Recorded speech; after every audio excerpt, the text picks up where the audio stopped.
suara. Tajuknya tadi Walid. Walid. Sebagai hiburan kita di pagi Jumaat ini. Zaira tahulah sebab dia penyanyi. Saya nak belajar menyanyi vokal ini. Perlu ke? Jadi Perlu pengacara lah. sudahlah. Okey. Sebabnya kalau kita ada vokal mantap, kadang-kadang kalau kita membaca Al-Quran tu lebih sedap bunyinya. Bismillah. Taranumnya kan. Taranum. Jadi orang yang sahabat kita yang dah pun bersedia ni pun saya rasa orang memang sedap lah. Kalau dia alunkan eksekusi Al-Quran. Okey, kita bicarakan tentang topiknya bila Al-Quran berbicara. Ya. Kita bawakan perbincangan ini bersama dengan yang berbahagia Imam Muda Hassan Adli yang merupakan pendakwah bebas. Ya. Assalamualaikum. Waalaikumsalam warahmatullahi wabarakatuh. Kaifa haluk ya Ustaz? Alhamdulillah bikhair, masya-Allah. Takalam Arabi. Pagi tadi itu je. Tak ada, sebab itulah kalau tanya dengan Zahra tadi dia tak tahu apa nak jawab ni. Tak ada tahu macam tu selalu. Tak plan. Okey, kita nak bercakap bersama dengan insya-Allah nuzul Quran yang kita sambung ya, 17 Ramadan insya-Allah hari Isnin ni. Dan jadi kita nak melihat Ustaz macam mana kita melihat sekarang ini pembudayaan dari segi untuk martabatkan Al-Quran itu sendiri dalam kehidupan seharian kita itu di kalangan masyarakat dikatakan agak kurang di masa sekarang ini. Bagaimana Ustaz? Okey, terima kasih kepada saudara Hisham dan Kak Zahra ya, saya. dan semua penonton kita di Selamat Pagi Malaysia. Al-Quran ni macam kita tahu, hari ni pun kita dah berada di 14 Ramadan.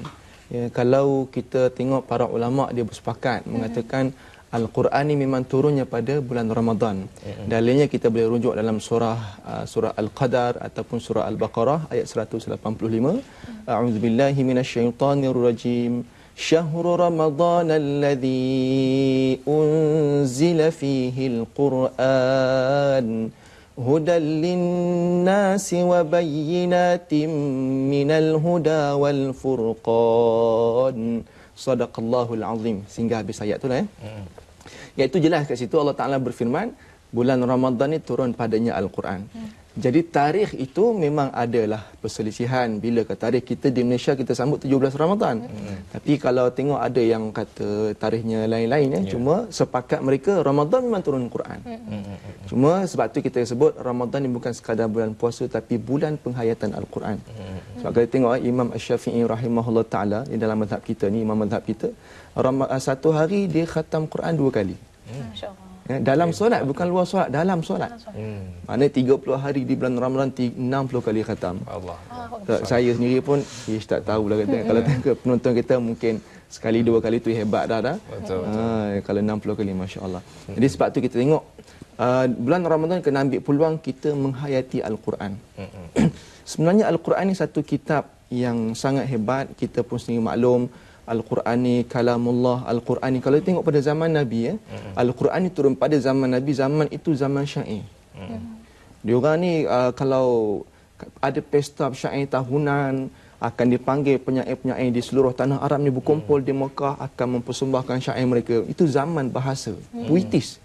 Siapa yang boleh buat syair yang hebat dia akan diangkat sebagai ibaratnya artis lah pada zaman tu. Ya. Bila Al-Quran datang pada zaman tersebut, Nabi bawa Al-Quran, para penyair ini semua terdiam. Sebab tu kalau kita baca sirah Nabi SAW, kita akan lihat para penyair yang hebat-hebat di zaman Nabi, mereka tidak menolak Al-Quran. Yang mereka tolak ialah dakwah Nabi. Al-Quran dia orang kata, dia orang tak boleh nak cakap apa. Ya, sebab dia orang sendiri berkata, ini bukan bahasa manusia. Sebab tu kita kata bila Al-Quran berbicara, mereka diam. Mereka tidak langsung menafikan. Contoh surah yang biasa kita suka baca lah. Surah Al-Ikhlas. Nak cerita surah panjang tak payah, kita surah yang pendek-pendek. Surah yang biasa sebab saya rasa semua masyarakat Malaysia kita semua hafal surah Al-Ikhlas kot insya-Allah. Kalau tak hafal tu nampak sangatlah menipunya kan. Mana tidaknya subuh kita baca surah tu, Zuhur, Asar, Maghrib, Isyak, surah lazimnya tu kan. Bila solat kita kan. Sebab apa suka baca surah tu? Bila tanya orang kenapa suka baca surah Al-Ikhlas? Sebab pendek ustaz katanya kan. Mudah nak hafal mudah nak hafal kan. Tapi sebenarnya bukan masalah pendek ke tidak, tapi kehebatan surah tu. Kenapa surah ni diturunkan? Iaitu kalau kita lihat wahyu pertama ialah Iqra bismi rabbikal ladzi khalaq. Ada tak kalimah Allah dalam tu? Tidak ada. Bacalah wahai Muhammad dengan menyebut nama Tuhanmu yang telah menciptakan kamu. Dia kata Tuhan kamu. Jadi dia tak sebut pun kalimah Allah. Begitu juga wahyu-wahyu yang seterusnya tak disebut pun Allah, sehingga menjadi tanda tanya masyarakat Arab ketika itu. Siapa Tuhan Muhammad ni? Dia orang pun datang jumpa Rasulullah, Muhammad, cuba kamu ceritakan kepada kami Tuhan kamu ni siapa? barulah Nabi SAW membacakan surah Qul huwallahu ahad. Baik, ringkasnya, bila Nabi baca 4 ayat daripada surah Al-Ikhlas ini, semua terdiam tanpa bercakap. Diorang semua macam terpaku, asal datang nak berhujah, nak berdialog, tapi akhirnya diam. Tak boleh cakap apa. Akhirnya mereka pandang kiri kanan apa, nak tanya apa pun tak tahu. Dia orang pun balik. Lihat tengok bila Al-Quran berbicara, Masya Allah, masyarakat Arab semua terdiam. Sebab mereka ini ahli bahasa. Cuma kita ni bukan pakar bahasa Arab kan. Kadang-kadang sebut pun tergeliat lidah kita. Tadi betul tak saya sebut kaifahal? Betul lah ya? Boleh. Alhamdulillah. Kaifahal Lepas itu betul lah. Tapi kadang-kadang orang Arab kan, orang Arab disebut pun kaifahalak ada. Betul. Kalau betul, di Syria, betul. saya ingat di Syria dulu dia orang panggil Shulauna kata. Bahasa sok ke? Pasar. Bahasa dia lain sikit. Shulaunak ni bagaimana warna kamu hari ini. Okey, kita nak kaitkan dari segi pembahasan bahasa tu kan, kadang-kadang ialah kita nak menghayati Al-Quran itu, ada yang sampai kata kita perlu faham erti apa yang kita baca itu. Macam mana Ustaz melihat hal ini, Ustaz? Sebab tu saya nasihatkan pada saya dan kita semua, bulan Ramadan ni ada peluang banyak. Ya. Kalau biasa tengah hari kita rehat makan kan, tapi ni waktu tengah hari kita pergi ambil. Saya rasa di surau ataupun di masjid banyak tafsir kan. Betul. Yang dalam bahasa Melayu. Kita duduk sekejap sementara Zuhur tu buka surah-surah yang biasa kita baca. Inna a'tainakal kautsar wal asri. Kalau nak baca surah Al-Baqarah tu mungkin panjang kan. Kita ambil surah yang biasa kita bawa dalam solat kita, baca tafsirannya. Supaya bila kita solat, kita faham apa kita baca. Dia ada 3 tahap khusyuk solat. Yang pertama, bacaan kita baik. Yang kedua, kita faham. Yang ketiga, bukan sekadar faham, kita merasai kehebatan. Tapi paling tidak pun kita dapat faham sudah baik. Betul. Kan? Faham, baca, Bismillahirrahmanirrahim, dengan nama Allah yang Maha Pemurah lagi Maha Mengasihani. Itu terjemahan. Tapi kalau tafsirannya, Allah yang menciptakan alam semesta ni. Alam ni pula banyak. Ada alam haiwan, alam tumbuhan, alam matahari, bulan dan sebagainya. Ini semua siapa yang mentadbir? Allah kerdilnya aku ini. Bila kita rasa Allah kerdilnya, itu maknanya penghayatan. Bukan sekadar dengan nama Allah yang Maha Pemurah. Pemurah Allah tu bagaimana? Penyayang Allah ni bagaimana?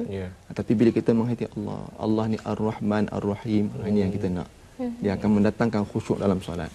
Kita tak nak nanti sewaktu kita meraihkan hari yang cukup besar Nuzul Quran itu nanti ia sekadar satu keraian yang kosong, sekadar satu perhimpunan, sekadar satu ucapan. Harus kita nak gegarkan anak-anak muda ni supaya lebih mengangkat Al-Quran tu lagi tinggi, supaya kita lebih faham. Macam mana Ustaz supaya kita nak bantu tu? Ramai orang mahu membaca dengan baik, ramai, tapi dia masih macam malu, dah besar panjang ni nak mengaji Quran, malu lagi. Jadi malu nak belajar tu. Pandangan Ustaz sikit supaya kita tune sikit, supaya kita jangan malulah. Okey, malu tu biar bertempat, orang kata kan. Betul. Dalam bab ilmu, kita nak Quran ni bawa ke syurga. Kalau kita tanya nak pergi syurga ke? Nak. Mesti nak kan? Betul. So, jadi bagaimana sikap kita, apa yang perlu kita buat untuk masuk syurga ni kan? Rasulullah baca Quran. Jadi kita nak tak nak, kalau aku nak masuk syurga, aku kena juga belajar Quran. Betul. Kalau tak reti baca itu biasa. Semua orang dulu daripada tak reti. Saya dulu pun tak reti juga.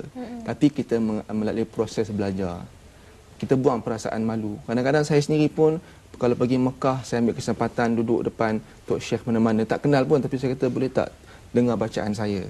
Kan kita malu juga kan, tapi tak apalah, buang, sebab aku nak supaya bacaan kita ni baik. Kita nak memperbaiki kan. Kita baca, saya rasa macam baca dah betul tu kan.